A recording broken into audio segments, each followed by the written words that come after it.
আজি আপোনালোকক আগবঢ়াম ভিডিঅ'টোত মই কেনেকৈ গ্ৰাফত ফুল তুলো আৰু কেনেকৈ মই গ্ৰাফবোৰ বনাও আৰু লগতে ফুলৰ চানেকি গ্ৰাফবোৰ কেনেকৈ তাতত তুলিব পাৰি তাকে মই আজি আপোনালোকক ভিডিঅ'টোত জনাম আৰু নমস্কাৰ মই পল্লৱী আৰু আপোনালোকে চাই আছে পল্লৱী গাঁও হয় আৰু সকলোকে মোৰ চেনেললৈ পুনৰবাৰ আদৰণি জনাইছো আশা কৰো আজিৰ ভিডিঅ'টো চাই আপোনালোকে ভাল পাব আৰু লগতে উপকৃত হ'ব ভিডিঅ'টো শেষলৈ চাই থাকিব যদিহে মোৰ ভিডিঅ'টো ভাল লাগে লাইক কৰি দিব শ্বেয়াৰ কৰিব সাবস্ক্ৰাইব কৰিব আৰু শেষত আপোনালোকৰ মতামত জনাবলৈ একেবাৰে নাপাহৰিব তেতিয়াহলে বলক আজিৰ ভিডিঅ'টো আৰম্ভ কৰো ধৰি লওক মই এনেকৈ এপাহ ফুল আঁকি ললো এখন বহীত আৰু এই ফুলপাহ মই গ্ৰাফত আপোনালোকক তুলি দেখাই দিম মই এনেকৈ গ্ৰাফবিলাক বনাও ফুলটো প্ৰথমতে আঁকি লওঁ তাৰ পিছতে এনেকৈ গ্ৰাফবিলাক বনাও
কমেন্ট কৰি সুধিছিলে যে ফুলৰ চানেকি গ্ৰাফবোৰ কেনেকৈ তাঁতৰ শালত ফুল তুলিব পাৰি মই জনাত প্ৰায় সংখ্যক লোকে তাত বব জানে আৰু ফুল তুলিব জানে তাৰে কিছু সংখ্যক লোকে হয়তো ফুল তুলিব নাজানে সেইকাৰণে মই তাত লগোৱা নাই মই গ্ৰাফতে এনেকৈ বুজাই দিম যদি কিবা আপোনালোকৰ সুধিব লগা থাকে তেতিয়াহলে কমেন্ট বক্সত কমেন্ট কৰি আপোনালোকে সুধিব পাৰে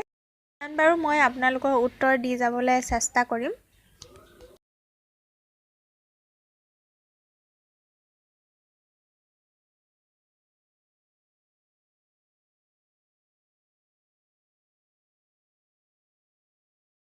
এটা ৰাছৰ বিন্ধাত সাধাৰণতে দুডাল সূতা ভৰোৱা থাকে